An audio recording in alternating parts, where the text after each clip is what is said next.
मैं हूँ अविनाश। काफ़ी टाइम की अगर बात की जाए तो हमेशा पेरेंट्स का एक कंसर्न ये रहता है कि अगर हमें अब्रॉड से कंट्री को चूज़ करना है तो क्या हम रशिया को चूज़ करें या फिर हम नेपाल एज़ अ कंट्री को चूज़ करें। अब देखिए इस वीडियो में हम कोशिश करेंगे जो हमारा एक्सपीरियंस रहा है, जो हमारे पास स्टूडेंट्स हैं, जिन्होंने जो हमें एक फीडबैक दिया है उसके बेसिस पे आपको एक ऐसी इन्फॉर्मेशन प्रोवाइड कर सके जिससे आप एक डिसीजन ले सके। दोनों कंट्रीज़ में एक जो सबसे सिंपल डिफरेंस है वो काफ़ी सिंपल डिफरेंस यही है कि वहाँ पे बजट कम जाता है, रशिया में बजट कम रहता है, नेपाल में बजट ज़्यादा जाता है।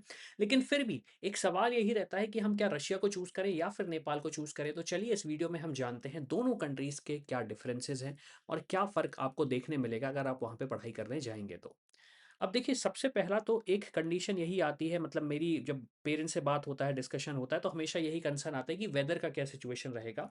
तो रशिया की अगर बात की जाए तो रशिया में आपको कोल्ड वेदर ही मिलने वाला है। आप इंडिया के वेदर जैसा एक्सपेक्टेशन करें तो रशिया आपको बिल्कुल नहीं जाना है। नेपाल की अगर बात की जाए तो आपको इंडिया जैसा वेदर मिल सकता है। रीज़न उसका काफ़ी सिंपल है, इंडिया के साथ बॉर्डर है तो आपको ज़्यादा चैलेंज फेस नहीं करना पड़ेगा वेदर का। रशिया की अगर बात की जाए पेशेंट फ्लो, अब देखिए पेशेंट फ्लो एक ऐसी चीज़ होती है जिसका कंसर्न यूजुअली होता भी है और नहीं भी होता है। एक डिसाइडिंग फैक्टर अगर मैं मानूँ कि क्या सिर्फ पेशेंट फ्लो ही डिसाइडिंग फैक्टर होना चाहिए तो आंसर नहीं है। लेकिन अगर पेशेंट फ्लो का अल्टीमेट डिस्कशन किया जाए तो रशिया की अगर बात की जाए तो रशिया में आपको यूजुअली यूनिवर्सिटीज़ में मॉडरेट टू हाई मिल जाएगा पेशेंट फ्लो। अब अगेन कंसर्न वही है, बड़ा शहर होगा तो आपको अच्छा पेशेंट फ्लो मिलेगा, छोटा शहर है तो वहाँ पे आपको मतलब मॉडरेट एक तरीके से पेशेंट फ्लो मिलेगा। वहीं अगर नेपाल की बात की जाए तो नेपाल में कुछ जगहों पे आपको काफ़ी हाई पेशेंट फ्लो मिलेगा और उसके बाद सीधा-सीधा आपको लो पेशेंट फ्लो मिलने वाला है क्योंकि वहाँ पे ज़्यादा पेशेंट्स जाते नहीं हैं। अब कंसर्न आता है फैकल्टी रेटिंग का। अब देखिए जो आपको पढ़ा रहा है उसके पास ही नॉलेज नहीं है तो फिर उसकी पढ़ाई से मतलब उससे पढ़ने का कोई सेंस नहीं बनता है।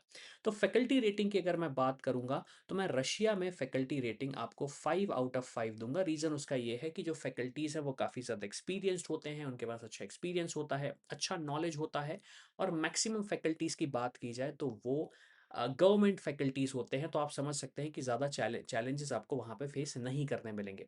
वहीं नेपाल की बात की जाए तो यहाँ पे मैं अराउंड 3/5 रखूँगा।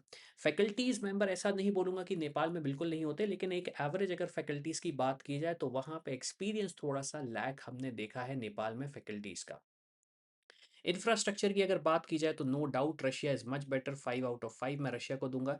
यहाँ पे नेपाल को मैं 4/5 दूँगा। नेपाल में कुछ इंस्टीट्यूशन है जिनका जो इंफ्रास्ट्रक्चर है वो अराउंड 5/5 है, लेकिन वो कुछ ही ऑप्शंस हैं, ज़्यादा ऐसे ऑप्शंस नहीं है। वहीं रशिया की अगर मैं बात करूँ तो मॉडर्न फैसिलिटीज़ आपको मिलेंगी, एक अच्छा एजुकेशन मिलेगा, अच्छी लर्निंग मिलेगी, जिससे आप एक अच्छे डॉक्टर ज़रूर बन पाएँगे। रिसर्च की रेटिंग की बात की जाए तो यहाँ पे रशिया को अगेन 5 आउट ऑफ 5 मिलेगा क्योंकि रिसर्च में रशिया काफ़ी अच्छा है, सुपर पावर है, काफ़ी ज़्यादा नॉलेज बेस है और काफ़ी टाइम से मेडिसिन की एजुकेशन दे रहे हैं, तो रिसर्च फैक्टर में बात की जाए रशिया का कोई भी कंपैरिजन नहीं किया जा सकता। वहीं अगर नेपाल की बात की जाए तो आप इसे अराउंड 3/5 दे सकते हैं। कुछ इंस्टीट्यूशन है जो रिसर्च पे फोकस कर रहे हैं, बट मैक्सिमम इंस्टीट्यूशन वहाँ पे सिर्फ पढ़ाई के लिए है, वहाँ पे रिसर्च आप ऐसा नहीं एक्सपेक्ट कर सकते। अब अगर रिलेशन विथ इंडिया की बात की जाए, अब ये कंसर्न पेरेंट्स का यूजुअली होता है कि अगर हमारा बेटा या बेटी वहाँ पे पढ़ाई करने जा रहे हैं तो क्या सिचुएशन रहेगा। रशिया की बात की जाए, रशिया और इंडिया के रिलेशनशिप एट प्रेजेंट तो बात की जाए, हमारे अभी रिलेशनशिप बेस्ट सिचुएशन में है, काफ़ी अच्छे रिलेशनशिप है। वहीं नेपाल के साथ बात की जाए तो मैं इसे ओके बोलूँगा, बीच में थोड़ा सा इशू हुआ था, फिर बीच में कभी कभी इशू होने लगता है कि इंडियन गवर्नमेंट ये, इंडियन गवर्नमेंट वो। तो अल्टीमेटली नेपाल और इंडिया के रिलेशन खराब नहीं है, मैं ये बोलना चाहूँगा। अच्छे हैं या नहीं ये आप डिसाइड कर सकते हैं, लेकिन खराब नहीं है मैं ये बोलूँगा। लेकिन हाँ, कंपैरिज़न अगर रशिया के साथ किया जाए तो फिर रशिया के साथ तो बहुत अच्छे रिलेशन हैं इंडिया के। अब बात आती है एफएमजी रियलिटी की। अब देखिए एफएमजी की रियलिटी एक ऐसा फैक्टर होता है जो कि स्टूडेंट्स को लगता है कि अल्टीमेट डिसाइडिंग फैक्टर होता है। जैसे इंजीनियरिंग कॉलेजेस की बात की जाए, वहाँ पे बोलते हैं प्लेसमेंट आपको 30 लाख का मिला है, 70 लाख का मिला है, कोई बोलता है 2 लाख का मिला है। वहीं पे एफएमजी की बात की जाए, वो भी एक ऐसा फिगर है जो कि ऊपर नीचे बताया जाता है। एवरेज की बात की जाए तो यहाँ पे रशिया में आपको एफएमजी का जो एवरेज है वो अराउंड 20% मिलेगा।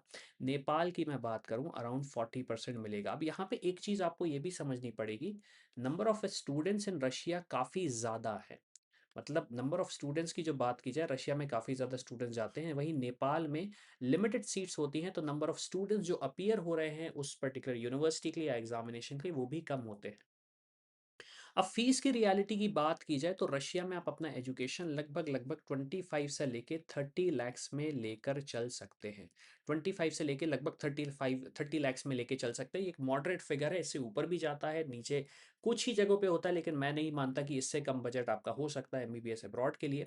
वहीं नेपाल की बात करूँ तो आप अपना बजट लगभग-लगभग 50 लैक्स या उससे ऊपर ही लेके चलें। अगर आपको कोई बोल रहा है कि नेपाल में आपका बजट कम हो जाएगा, तो वो सरासर झूठ है, क्योंकि जो नेपाल की फ़ीस है, वो मिनिमम 50 लैक्स तो लगती है, उसके ऊपर आपके एडिशनल एक्सपेंसेस होते हैं।